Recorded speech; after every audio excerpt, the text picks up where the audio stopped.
All right, well, let's get rolling. We are so excited to have Laura Fryer here, who is all things PR and runs an agency, Blue Hominy. Laura's based in Atlanta. So we like to kick these off with just what's your morning routine? What's your coffee routine? Oh my gosh. Okay. So we have 3 children, 7, 5, and 2. So usually I'm woken up by one of them coming in our room. And then I head downstairs and I start making breakfast, and my husband does pour over. And we get our coffee from a company here in Atlanta called East Pole. They do subscriptions. Heard of So that? yeah, it's great. And if we want hot coffee, we do that. If we want cold coffee, oh my gosh, I've got to pull up the name of this company. But we do cold brew that comes here it is. It's called Wandering Bear, and it comes in a box. Oh, yeah. It's like a boxed wine, like, it has a little spout. So, we keep that in the fridge, super easy when we don't wanna deal with the pour over, but there's always coffee at the ready. That's it's been really impressive watching Wandering Bear. The founder of that is connected to Andy. I can't remember exactly how now, but obviously one of our co-founders. I say that there's way it's me and Andy. And so we had heard of them when they were tiny, and it's really cool to see how big they've gotten and grown. That's really cool. You It's are on Wandering amazing Bear. how just putting the cold brew in a box that you can easily open your fridge and press the button and it comes out, like, all day. I want that over coffee that you gotta take out and pour. Right. It was great. It takes out Yeah. that one step when you're like, "I haven't had my coffee yet. There's not a lot I can get done until that happens." It really it convinced me. Yeah. And I'm gonna ask you about Blue Hominy in 1 second, but I love your background of how green it is. And I think so. I grew up in Birmingham, and you're in Atlanta. And when Yeah. I tell people I'm from Alabama, they that aren't from the South, they think it's like a desert Yeah. or like dry. I don't know where it comes from, but I always picture what's your background, this like lush green. So yeah, this is like the picturesque. Yeah, Especially, like, our house is up on a hill, and there's trees all around it, so it, like, feels like a tree house at times. I love it. It's yeah, good. It's very good for cool. the shade and the Atlanta heat. Oh, I believe it. All right, well, we're about to dive in. So just thanks everyone for joining live. Of course, we're going to record this and we'll post it online if you have to bounce early or if you ever want to join these and you can't make the live time. But one advantage of being here is you can ask Q&A. We've got questions pulled up as we chat. Feel free to toss questions into the Q&A and we'll get to them as it makes sense in the conversation.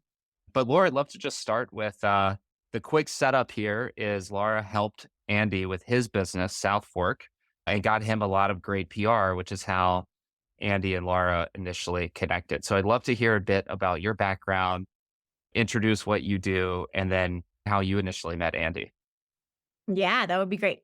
I'm from Atlanta, went to school at University of Virginia, moved to New York after that, and was working at a consulting firm for a few years, but I had interned in college at the New York Times and with different PR agencies and really missed that kind of communicative nature of PR and really interacting with people and storytelling. So I started looking for a job back in PR up in New York, and I landed with a woman who had worked with Danny Meyer for many years as his PR director, and she was starting her own agency, and I was her first employee.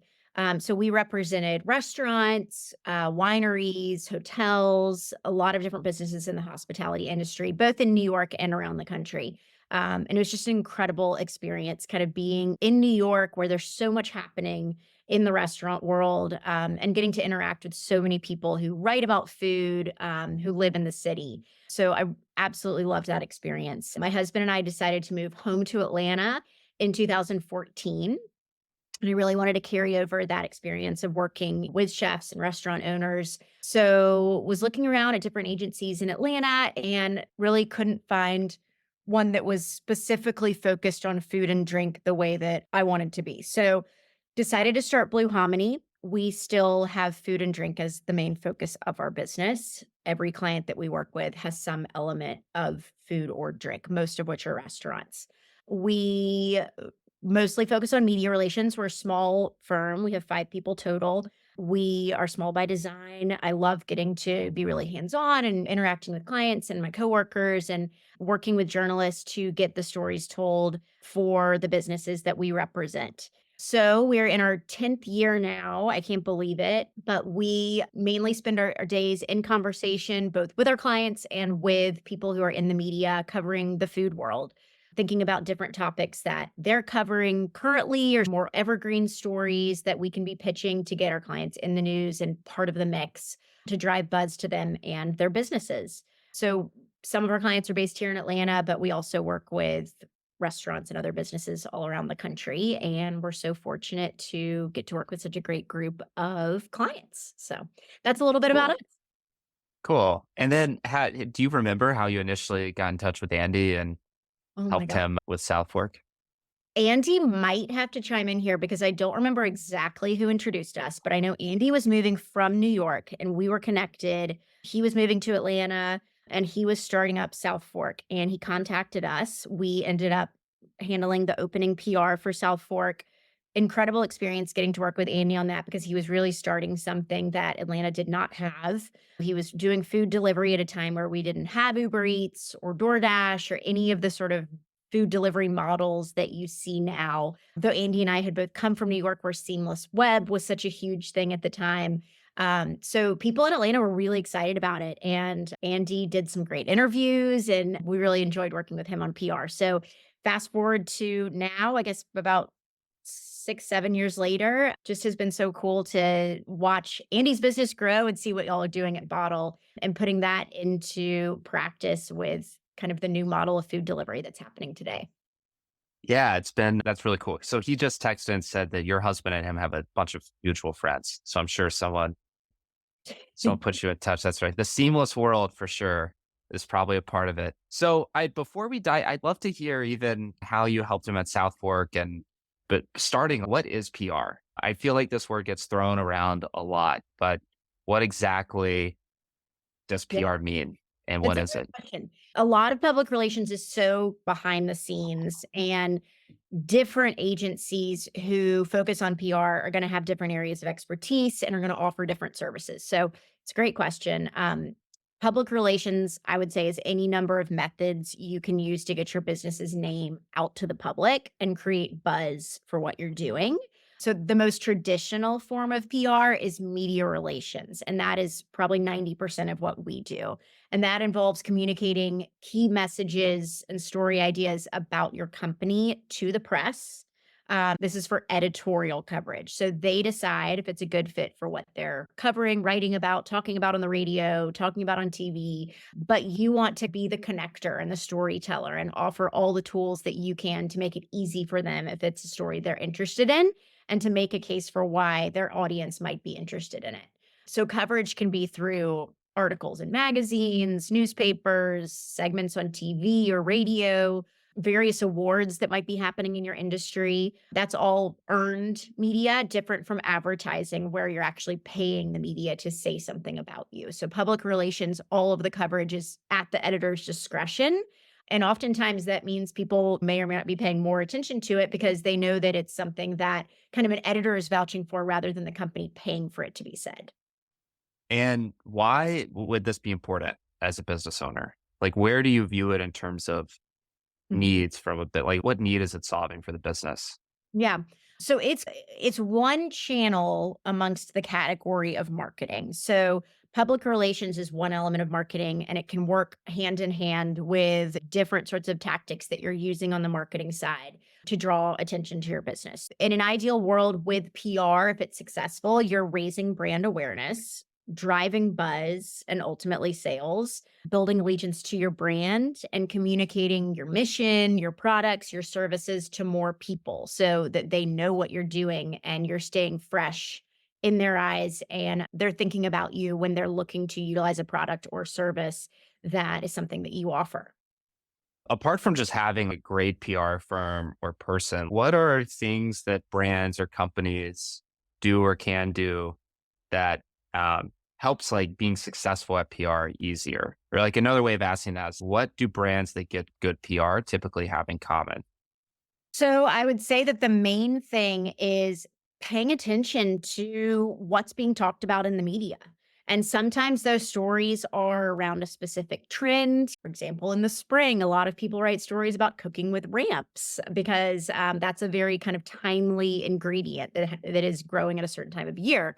But then there are also stories that people are covering year round and year to year that are more evergreen. So just educating yourself about what are people writing about, are there specific journalists who are covering topics that are really relevant to what we do at our business? And if so, thinking about how do we tie into that? And once you're able to verbalize that and communicate it in a way that is concise and effective, making that connection. So definitely I would say being engaged. It's all about communication and PR, being engaged by reading the media, watching broadcast, anything that's relevant to what your business is doing, and then developing those relationships. So whether you have an agency who is developing those relationships on your behalf or you're doing your PR as a business owner, you want to identify, are there specific journalists who are in the media that are covering things that are relevant to us that I should be making a connection with?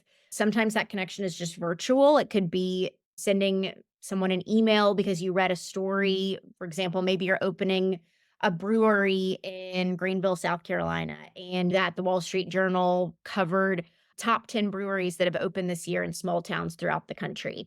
That would be a great opportunity to look online. Oftentimes, writers have their email address posted online, so you're able to reach out to them. If not, you could always reach out on social media and say, "Hey, I really enjoyed reading your article. Just wanted to reach out and let you know more about what we're doing. We'd love to host you if you're ever in town for a tour and come taste our beer and more background about your business and who you are," just to start developing that connection. And so that potentially next time they're covering a story that might be similar, they're thinking about you for it for inclusion.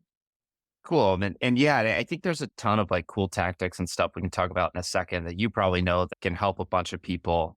Before we get to that though, I'd love to know like, how do you help business owners think about the ROI or even the measurability of PR? Like, how would you measure success of a PR effort?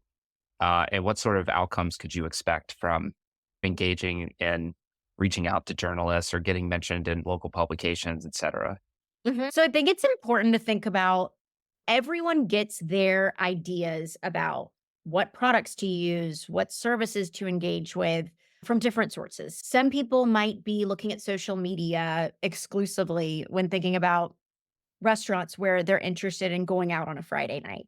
They might be seeing where their friends are eating. They might be following influencers who love to post about food and getting ideas about where to make a reservation from Instagram, from TikTok. There might be someone else who has loves reading a specific column in their local newspaper about new restaurants that are opening around town.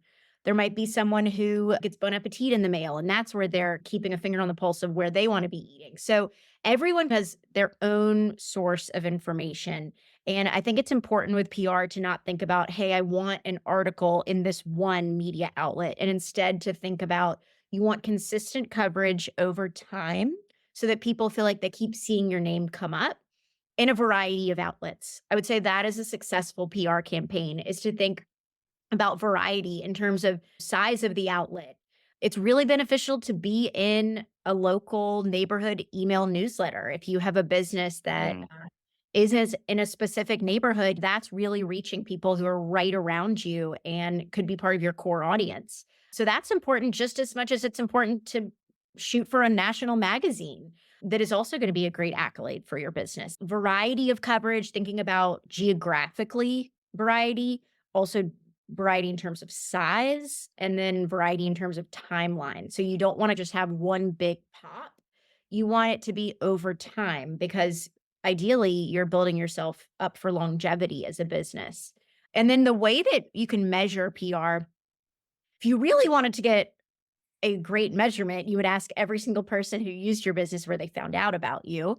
That's difficult to do, but in terms of actual metrics that Small, people. I usually we try to keep these very come with your own software. You don't have to use Bottle, but small plug there. If you are on Bottle, you can set up a post checkout question that just asks people how they heard of you every time they land on the receipt.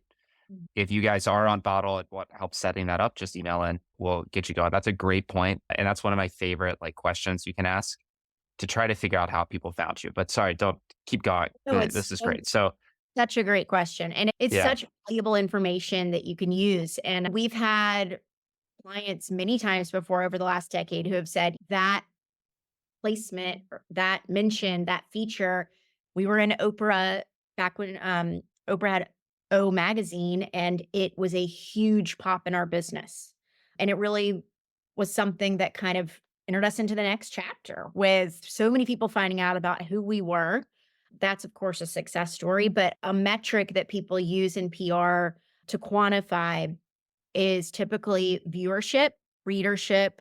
That's a measurement of audience. So if you're looking at a TV segment and you want to know how many people viewed it, that's one way that people measure PR. And there are tools out there that PR agencies often subscribe to. We've used Decision in the past. We currently use Critical Mention, which is a media monitoring software. So anytime any of our clients is mentioned in the press, it quantifies the number of people who are viewing or reading that outlet. And then another measurement that people often use is advertising value equivalency, this traditional measurement of PR that's been used for a long time, where you can quantify if you were to buy an advertisement in this media outlet of the same size in the same place, what would that cost? So that's putting a dollar value on it as well. makes sense. And I can see the difficulty of measuring it, but it does feel like it's possible. And the other thing you said a second ago, I think is interesting, like the email newsletter comment of if there's a local email newsletter. How have you seen, or what are things, obviously, when I think PR, I think magazines, newspapers, stuff like that. But what are some kind of, I imagine things have changed a ton in the last decade. What are some places for PR that you may not think about as opportunities, but that exist now because of how much the world has changed? Mhm. I think a really good way to measure that for your company is to ask 10 of your kind of regular customers, where do you like getting your news? News Mm, relevant to what you do as a company. And you might be surprised. You might hear of different kinds of media outlets that you've never even heard of before.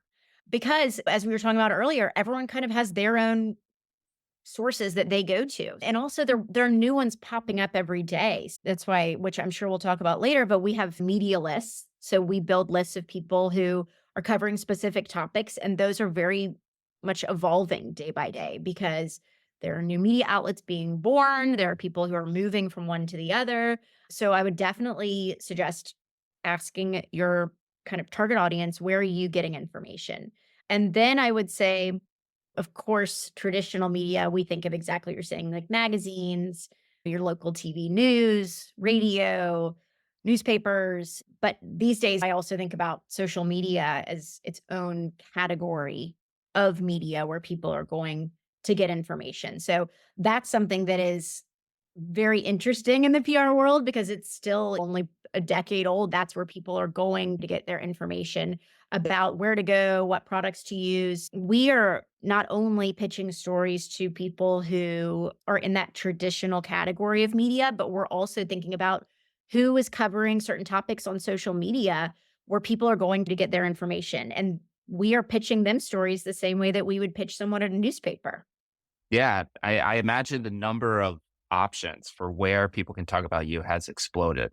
Mm. And I think that's a great segue into how, if you're thinking about this for the first time and maybe you're not ready or able to hire an agency or a PR person fully yourself, how can you start to think about doing some of these things yourself to test, is this something worth doing? So would love to hear from your perspective, what are the basic steps for baby PR? If you were to get going, what are the basic buckets of major things to think about?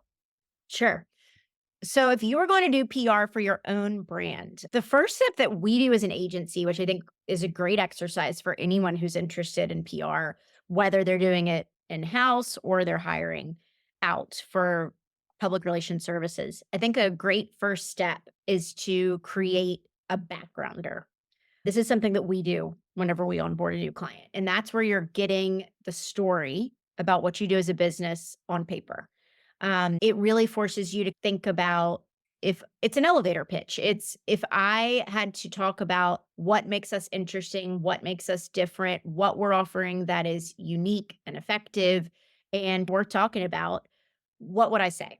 And I would challenge you to try to keep it to one page, which is tough, but thinking about being succinct and concise while getting that message across.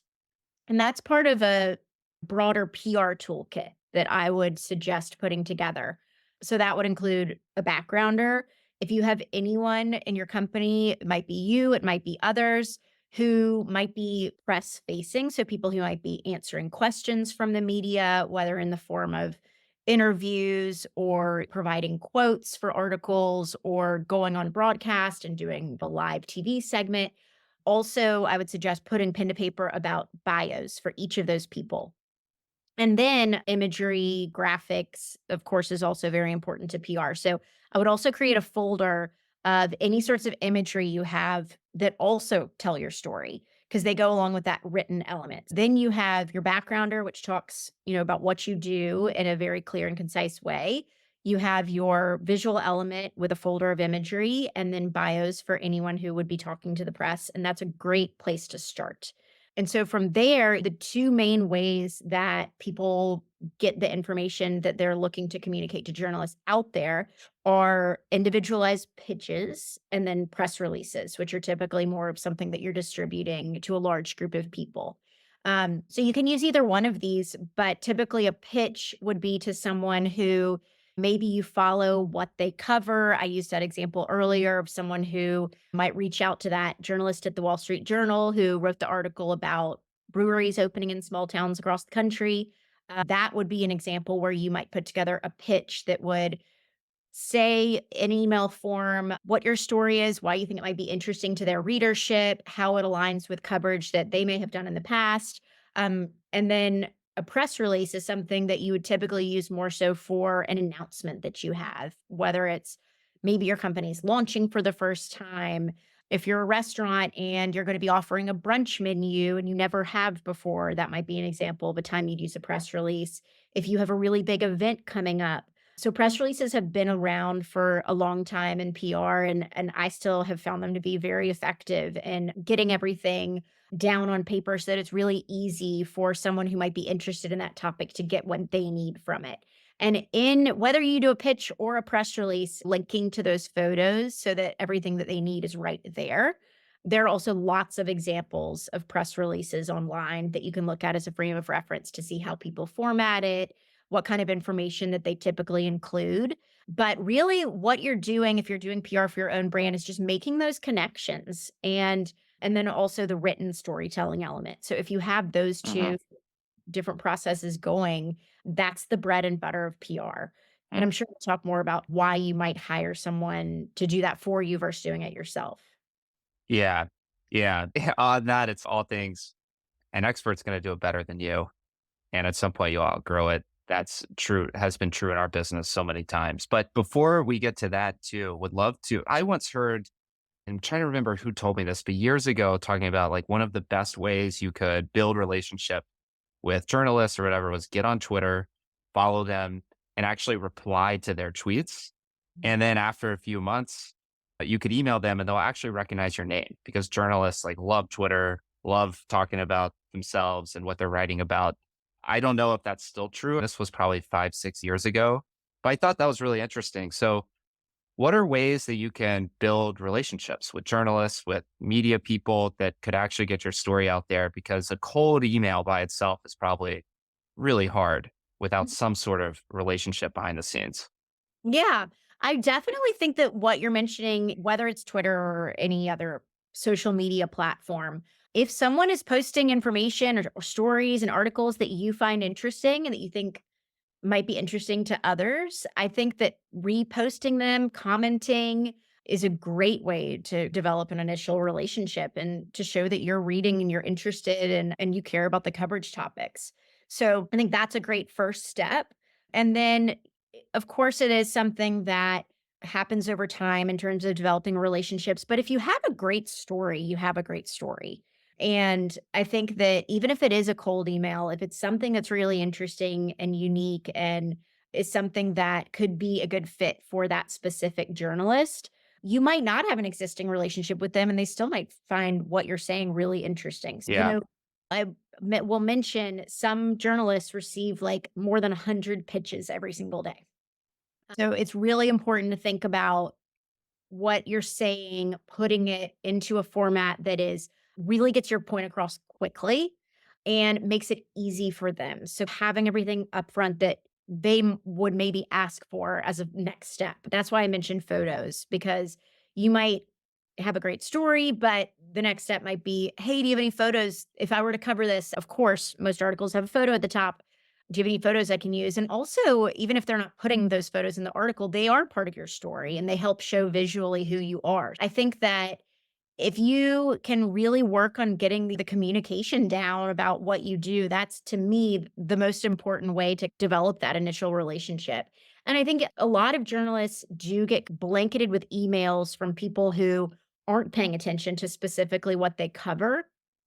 And so if you are showing that you have been paying attention and you have really enjoyed what they've covered in the past, and you're really reaching out because something is a fit for them specifically and not just something that you're blasting out to thousands of people, I think that's a really great way to also develop a relationship. Yeah, I can't imagine the noise people get. I have a little personal blog that I rarely post to, and I'll get like an email a week of someone asking for backlinks or some that's like totally irrelevant. And it's like somehow I've been scraped into. So if you're a full time journalist or blogger or whatever, I can't imagine the onslaught. It's probably quite the deluge. I think it's a great point that your story needs to be like really sharp, really crisp, to the point. Do you have any frameworks or tips for building that brand story? Yeah. So I would think about, is there a company who you've seen covered in the past who you were like, wow, that's really great coverage for that company. If I could have a dream article about my brand, like that would be it. And I would look at that article and see what is it that journalist found interesting about that company. It's definitely like the who, what, when, where, the basics. And then are there specific quotes that they're pulling from the CEO? Are they talking more about what their next launch will be? Because what you're reading was the end result of what that journalist decided to cover is the kind of information that you want to be providing them with up front so they don't have to go dig for it. That's another example of the more that you can be engaged and reading what's happening in the media is important because it's going to really direct a framework for if you were to communicate on the PR side, what you would be including. Makes sense. And I think we've already talked. My next kind of go to here was like, what other channels would you think about? I feel like we've already covered that with all the new channels that are popping up. I'm curious, have you seen any like creative ways people have created noise in your years doing business or gotten press, like a really unique creative angle or story that has always stuck with you? Yeah, I would say that when it comes to something that is going to be an effective way to get press is definitely thinking about what is happening throughout the year. So if you can make a calendar of, I know that in springtime, I see a lot of people are covering places to eat outside. That is a great way to be thinking about what are some ways that I can make noise on a consistent basis that's going to be happening throughout the year. So that's like a good way to be planning ahead for your PR timeline is to think about what kinds of stories do I see? Which ones do we really fit into so that then, okay, in June, people are going to be talking about this kind of a topic. We fit into that because we're going to be offering this new product starting in June. So that's a great time for us to be fitting into that story. I think it's great when someone has one big pop and something that they're doing that's unique and different that creates a lot of noise and it is a great PR success. But beyond that, you want to be thinking about over time what you can be doing to make sure that you're just staying fresh and relevant in the minds of people who are engaging with the media. Yeah, hearing you say that, I think a really good one for a lot of people listening would be on the New Year's resolutions. Everyone sees a pop of trying to eat healthy. And then I feel like I always see articles about how quickly people fall off. Yep. Um, sometimes it's 3 weeks. People are done. Like the pop at the gym is so fast down. Yep. It's crazy. And so many businesses on bottle try to help people eat better or food specific to their diet, latching onto that trend of like, why do people stop so early? And how can you help people stick around longer? What are tactics? And of course, having food made for you is probably a piece of that. Exactly. Um, Yeah, and then another thing that we haven't talked about that I think is important to think about is beyond talking about what you do as a company, think about what areas of expertise can you offer? Because if you can, for example, again, going back to the brewery concept, of course, you can talk about what beers you offer. This is how to visit our brewery. This is where our tasting room is. That's all important, great information you want to get across to the public. But beyond that, if there are certain stories that you might be able to offer expert commentary on, then you that's a great way to build a relationship with a journalist is to say, "Hey, I actually have expertise in this specific kind of beer. So if you're ever covering a story in that kind of beer and you need quotes about it, you need someone to answer questions about it, I would mhm. love to be considered." Then that person is really going to be thinking about you over time. And if you're, this is another important one, if you're able to respond quickly, then you're helping build that relationship because they know that you're a reliable source that they can go to when deadline and they're trying to cover this specific topic and they need someone who really knows a lot about beer. They're going to think about going to you first. If they ask you a question and you Wow.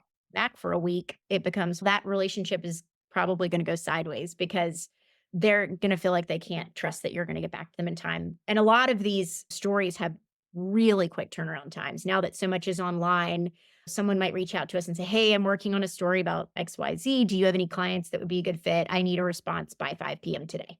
So Wow. being able to kind of pivot and think about this is really worthwhile and maybe this specific story isn't like the best fit for what we do, but if I'm able to get into this story and develop this relationship, then they're gonna be thinking about us for next time. Yeah. That's really cool. I haven't thought about that, the relationship side, because you totally see articles and quotes all the time. This is what XYZ said. I feel like there's been software platforms too that you can even pay money to be an expert that people will reach out to. Are any of those worth it? If you're a business owner, are there any platforms that are legit or not in terms of being presented as a certain kind of expert? Yeah. One reason why you might wanna hire a PR agency if you're thinking about PR is that oftentimes, if they have relationships with journalists, the journalist might come to your PR agency and say, "Hey, I'm working on this story. Do you have anything that could be a good fit?" So that's where there's a direct connection. Beyond that, there are lots of platforms out there that you can engage with. Quoted is one of them. It's QWOTED. Another one is Harrow. A lot of people have heard of that one, Help a Reporter Out. Oh And yeah, I've heard of that. yeah, that one is probably the most widely known. And on those platforms, journalists are posting what stories they're working on. They're looking for specific sources. "Hey, I'm working on a story about the best slow cookers out there." Again, maybe as a chef, you're like, that's not the most interesting story to me, but it is a way to develop a relationship to say, "Oh, hey, yeah, I actually can provide commentary on that." And then you guys are making that connection for next time. Yeah. And are stuff like that, I mean, I've never been on them. Is there local stuff too, or is that mainly like national press That's that gets mainly posted? national press. Okay. Um, and another thing that is somewhat tangential, but I think it's important to talk about is if there's anything that you can offer a firsthand experience in. So maybe you have a product that you might be able to send to an editor so that they can experience it firsthand. Or you might have a physical space that you operate as your business. If you can invite a writer or a TV anchor, or whoever it is that you are in conversation with, in to come experience it, that is so much more impactful than sending an email about your story. So, do you think it's important to think about, are there ways that you can give that in-person experience? And it is really great if you have a product you can send because of course then it just opens up so much for you in terms of, hey, this person's in California, but they can still experience what we're doing there. And even if it's someone is in California and you're operating a business in Nashville, I still think it's worth reaching out and saying, "Hey, if you're ever in town, we'd love to have you in and show you a little bit about what we have going on." Yeah. I think one big takeaway of this that you keep bringing up is it's the long game a bit. It's you can't expect to send an email and have some glowing thing written about your business. What you really want is to get to know those people so that you're top of mind. Yep. And when there is a story, they can mention you All the or time we have ask you for a quote experience or where we might pitch a specific story idea and we don't hear back, and then 6 months, a year later, the person comes back and says, "Hey, I was thinking about this and I'm interested in it now. Let's talk." And then it becomes a right. great story. So it's definitely a marathon, not a sprint. Yeah. What are the biggest mistakes people make in PR? Biggest mistakes people make, I would say, are really understanding that earned media is editorial coverage. And even if an article doesn't get in all the message points you wanted, it is up to the writer's discretion what they're going to include, and it's still great to have your name in there. So I think just thinking about the bigger picture of being included in different pieces, even if it doesn't have all of the information that you maybe would have included if it was an advertisement and you could put whatever you wanted in there, it's still really worthwhile to have your name included, and people are it's for SEO purposes too, beyond just people reading Mm, it. And then I would say another big mistake is just going back to what we were saying with a lot of these things are happening so fast. So if you do get the opportunity and it's something you're interested in, I would say just making sure that you're prioritizing getting what you need over to them in time. It's so helpful to whoever's working on the story, and it's really going to help further your relationship for any sort of future back and forth with them. I feel like everyone always says all press is good press. Is that true? Is bad press? I don't think that's true, no. I don't think that's true. I think neutral press is good press. I think it's still good to Okay. have your name included even if it's not the glowing review that you wanted, but no, I think bad press is bad press. Yeah, that's funny. Okay, yeah, let's talk about like you've given a lot of great tips of if you were to try to do this yourself. And I know that a lot of people starting a business, you're thinking about what can I do, really resource constraint to execute on an initial PR strategy. But at some point, I presume it would be worth it to hire an agency. So when should that happen? Like, when should a business owner think now's the right time to invest in PR and go external and hire somebody? Is there a moment in the business that you view as the right time for that? I would say when if you have a big announcement that you really wanna be getting out to people, whether it's that you're opening your business for the first time, whether it's a new product that you're launching, if it's something that you really wanna make an impact with PR-wise, some PR agencies will require that you sign up for a year contract. We're month to month, and there are a lot of agencies like that as well. I want our clients to choose to work with us every single month. So if you have a really big announcement and you wanna make a huge PR splash, I think that thinking about when to invest in that, maybe you sign up for 3 months of PR around that announcement, a month before and 2 months afterwards. But in terms of why you might hire someone versus more of a DIY approach, I would say it's really time and it's relationships, and a PR agency's job is to interact with media all day long, developing those relationships and knowing what information people need, and it is a full-time job. So oftentimes you're working more on running your business, and just having someone that you can outsource this to could be really helpful. And also, some people might feel uncomfortable talking about the merits of their own company because they might feel like they're bragging or it could be awkward. So it's sometimes having a publicist talk about it for you can make it a little bit easier, having someone else brag on you.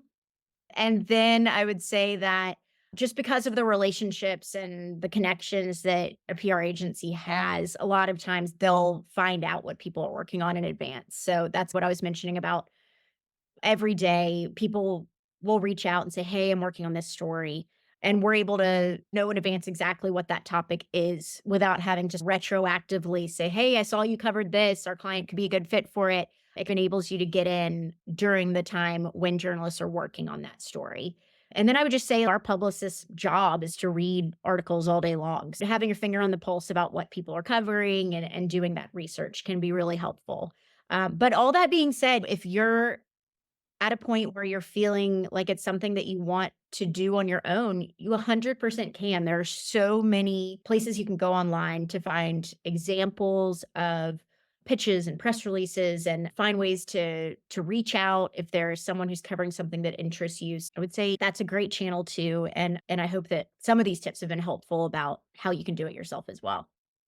Yeah, they absolutely have been. And I think my last question is if you were going out to hire an agency for the first time, and you've never worked with PR people, what are some questions you would encourage people to ask as they looked for the right fit for their business?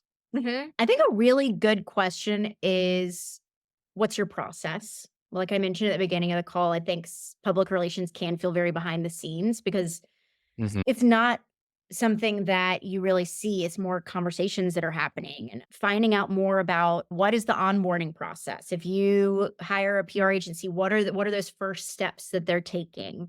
How often are they going to be reporting to you about what they're working on and what the results are and what reporting mechanisms are they using?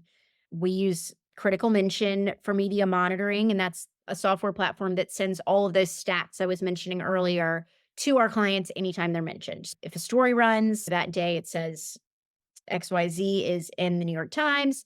Here's the number of people who read the story. Here's the advertising value. Here's where you're mentioned. So there are tools out there that should be able to help you quantify the impact of those placements and are able to congregate everything in one place so that you can have reports of anything that has run about your company in the press since you originally hired the PR agency. So definitely ask them about reporting. And then in terms of making it a really successful relationship, our most successful relationships are when there's communication on both sides. So the more that you put into that relationship, the more you're going to get out of it. If you have something going on that you're not sure if it's going to be interesting to the media or not, always better to over communicate with your PR agency and say, "Hey, we've got this new ingredient in that we're really excited about.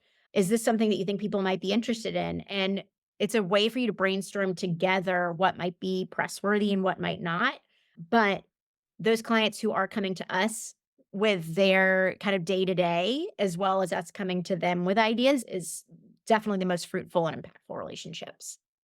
Yeah, that makes sense. I think Andy and I were talking even ahead of this week of kind of topics that would be helpful. And one thought we had was, is it important to get your kind of ad tech in place before you even do marketing? Is it important to have good social, to have a newsletter so that when you get the PR, you're actually capturing people in some way? And then thinking through it a bit, I wonder the flip side of that is how effective are there industries like food that are actually more effective via PR than they are via ads? At least for me, if I get an ad for food, I'm like, why am I getting an ad for food? If it were good, there'd be like there's this weird psychology thing going on with food in particular that I don't think applies to PR. Yeah. So I'm curious your perspective on the timing of that. Is should PR come after you've got kind of ads and social and email newsletter all kind of dialed up, or in specific verticals, it's actually like the best channel and you should start there? Mhm. Yeah, I think food is such a universal topic that everyone loves to talk about, and that's why I love being focused on restaurants and food and reading about them and talking about them, and that's why there's so much media coverage of restaurants, is it's something that everyone can enjoy and relate to, even if it's a chef talking about a recipe you can make at home, that's fun to read. So I think that it is an interesting category in and of itself when it comes to PR because there's a lot of opportunity to get your name out there because people love to talk about chefs, restaurants, food. In terms of having everything in place beforehand, I would say if you're starting a company for the first time, if you're going to do PR around it, I would say don't wait. I often hear people, oh, like, I want to get 6 months under our belt and then do PR. But the media really wanna be part of the launch from the beginning, and you might have missed the boat of saying, "Hey, we opened," because they say, "No, you opened 6 months ago. This isn't as timely as it would have been then." So I would say definitely do PR sooner rather than later, and because if you can some people are planning their coverage for so far out. Martha Stewart Living might be working on an article a year before they actually put it in the magazine. So more time is better, but I would have a place where you can collect email addresses, direct people if you have a social media page, so that you at least are able to have that kind of next step for people who are interested in learning more. Even if you're not open yet and you want to have a splash page that says sign up for our email newsletter to find out more, about our opening. you're going to start getting those email addresses logged so that you're going to have a successful email newsletter later. Yeah, I think there's two. Hearing that, I think there's two things if I could call out that feel really important to me. It's one we've learned a lot about in terms of marketing or whatnot. That an event, a precipitating event, and I forget what it's called, is just such a natural story and even buying decision for, and in this case, the buyer is the journalist. So the event being a new location opens, natural story, right? There's a natural reason to write the article, and the journalist would want to write about that. Like it's something new in the neighborhood, and nothing is bigger than launching, right? So I think that's a great point that from the beginning, PR could be an awesome strategy of just launching your business, opening a new location, really natural, like precipitating event for there to be an article. And the second thing that you said I think is really important is most people, when they come to your website, aren't actually ready to buy. That's always been true. I think always will. And making sure you have an off ramp for people who really like what you're doing, but aren't like going to go through a checkout flow and sign up and order food on the spot. So making sure you have a place to capture emails or phone numbers or whatever for people who arrived and are really interested in you. I think two really good points there. True. How do you get, and this will be my, I think, my final question. If I'm just dying to get on local news, how would I do that? I want to be interviewed, let's say, and have some clip or segment on local news about my business making meals. What would the tactics be? Okay, so I would say first you have to find out who the producer is of that show. There's going to be the anchor, who is the person who's talking on camera, and there's going to be the people who are organizing the segment behind the scenes, the producers.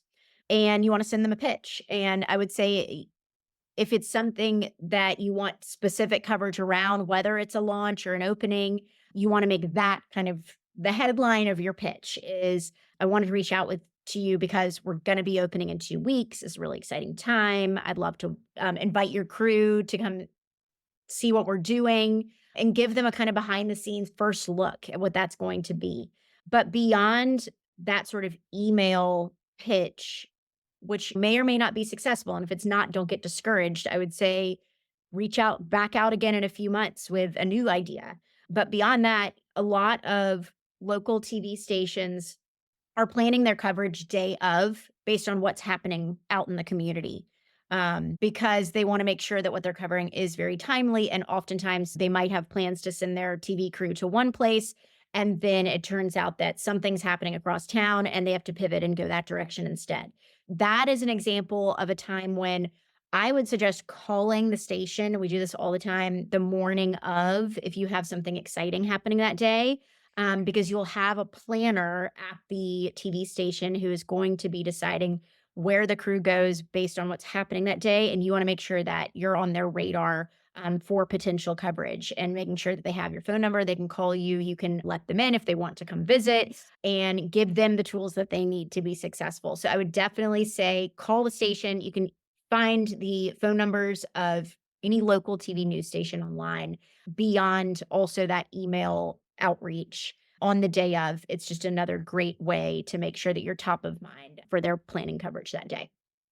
Very cool. I think, and even hearing that it's same day often, you can, yeah, to your point, if it's not successful, you can keep trying. It might just be a day up thing.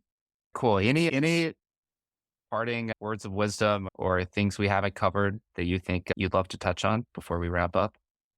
It was great. I'm just so grateful to anyone who tuned in and really enjoyed the conversation. And I am here. My email address is Laura with a U at bluehominy.com, and our website's bluehominy.com. So I'm happy to answer any questions if you're looking to do PR in house or wanted to use any of these tactics yourself. I'm more than happy to be someone to bounce ideas off of or be a resource.